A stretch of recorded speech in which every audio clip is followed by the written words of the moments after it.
नमस्कार दोस्तों। इन्फ्लेशन के बारे में तो आपने पढ़ा ही होगा भाई। इन्फ्लेशन तो सिंपल सा एक वर्ड है, महंगाई, जो कि डे टू डे लाइफ में हम सुनते ही रहते हैं, पढ़ते रहते हैं इधर उधर न्यूज़पेपर्स में। लेकिन आज एक नया टर्म हम पढ़ेंगे, श्रिंकफ्लेशन। श्रिंकफ्लेशन क्या होती है भाई? दो टर्म से मिलकर बना है, एक है श्रिंक और दूसरा है इन्फ्लेशन। देखिए, श्रिंकफ्लेशन एक ऐसी प्रैक्टिस होती है जिसमें प्रोडक्ट का जो साइज है उसको जो है कम कर दिया जाता है, लेकिन जो प्रोडक्ट का जो प्राइस है उसको कंपनियां मेंटेन रखती हैं। जो स्टिकर का प्राइस है उसको ज़्यादा नहीं करती हैं, उसको बढ़ाती नहीं है, लेकिन प्रोडक्ट के साइज को कम कर देती हैं। तो ये भी एक तरह की हिडन इन्फ्लेशन ही है। ये चुपके से जो है महंगाई की गई है। अब देखिए, इसमें टैंपरिंग करी जाती है प्रोडक्ट के साथ। प्रोडक्ट के साइज से कैसे कैसे टैंपरिंग होती है? देखिए, इसमें कंपनियां क्या करती हैं, या तो उसकी क्वांटिटी को कम कर देंगी, उसके वॉल्यूम को कम कर देंगी, और उसका जो साइज है उसको छोटा कर देंगी। एग्जाम्पल के तौर पे, अगर आप पहले आइसक्रीम खाते थे, उसमें 2 स्कूप अगर आपको आइसक्रीम वाला डाल के देता था, अभी उसने 1 स्कूप डाल के दिया, तो आपके साथ धोखा किया उसने। लेकिन प्राइस उसने उतना ही चार्ज करा। फॉर एग्जाम्पल, पहले 50 रुपये चार्ज करता था, अभी भी उसने 50 रुपये में ही आपको वो आइसक्रीम दी है, लेकिन स्कूप एक कम डाला।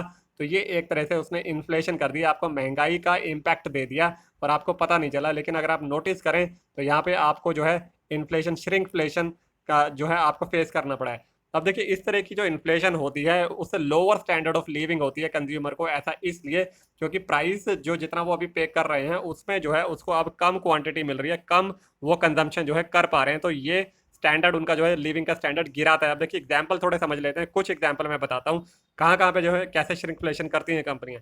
देखिए, एग्जाम्पल के तौर पे, आपने जो है चॉकलेट पहले आप खाते थे 60 ग्राम, वो मान लो आपको 50 रुपये में मिलती थी।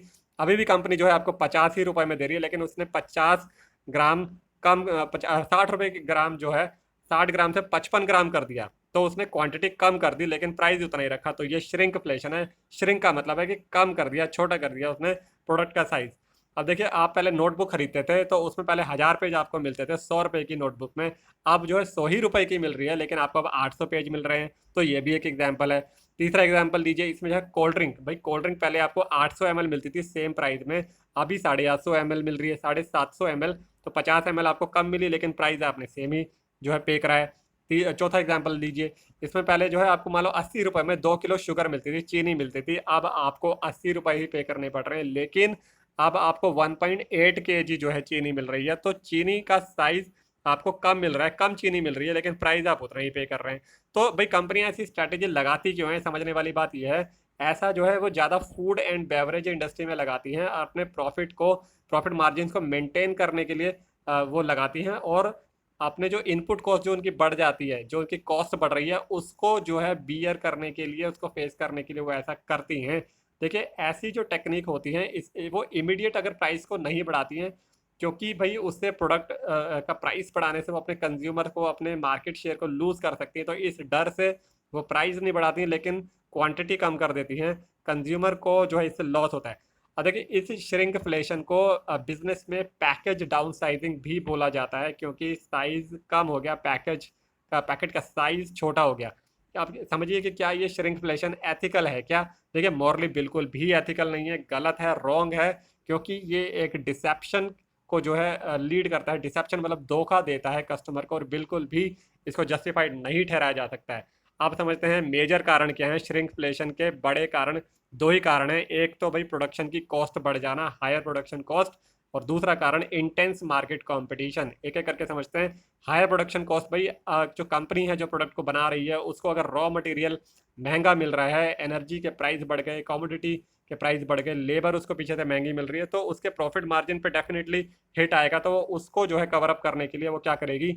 या तो प्राइस बढ़ाएगी, लेकिन वो यहाँ पे ऐसा नहीं करती है। इस टेक्निक में, इस स्ट्रेटेजी में वो प्राइस को सेम रखेगी और वॉल्यूम कम कर देगी, प्रोडक्ट का वेट कम कर देगी, या क्वांटिटी जो भी फॉर्मेट में वो आता है उसको कम कर देगी।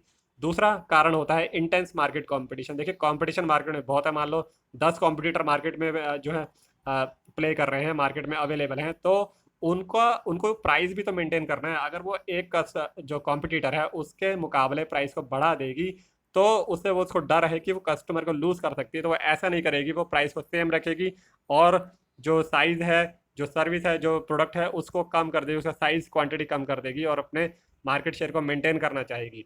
आप समझिए कि क्या एडवांटेजेस हैं इस स्ट्रेटेजी के और क्या डिसएडवांटेजेस हैं। सिंपल सा एडवांटेज यही है कि भाई वो अपने कस्टमर बेस को मेंटेन कर पाती है और कंपटीशन को बीट कर पाती है, कंपटीशन में खड़ी रह पाती है, और अपने प्रॉफिट मार्जिन को मेंटेन कर पाती है, जो कि इनपुट कॉस्ट उसकी बढ़ने की वजह से हुई है। लेकिन इसके डिसएडवांटेजेस भी हैं, इसके नुकसान भी हैं। वो ये कि एक तो भाई ये जनरल जो इंटरेस्ट है कस्टमर का उसके अगेंस्ट है, अनफेयर प्रैक्टिस है और लॉन्ग टर्म में नहीं चल सकती है। और जिस दिन कस्टमर को पता लग गया तो अगर आपका फेमस ब्रांड भी है तो भी उसको बहुत बड़ा हिट मिलने वाला है, क्योंकि अल्टीमेटली एक तरह की इन्फ्लेशन ही है और कस्टमर इसको आज नहीं तो कल समझ ही जाएगा। लेकिन फिर भी कंपनी जो है इसको अडॉप्ट करती हैं, बढ़ चढ़ के करती हैं, क्योंकि ये काफ़ी पावरफुल स्ट्रैटेजी है। जब तक कस्टमर इसको नोटिस नहीं करते हैं कंपनियां नॉर्मली इसको लगाती हैं।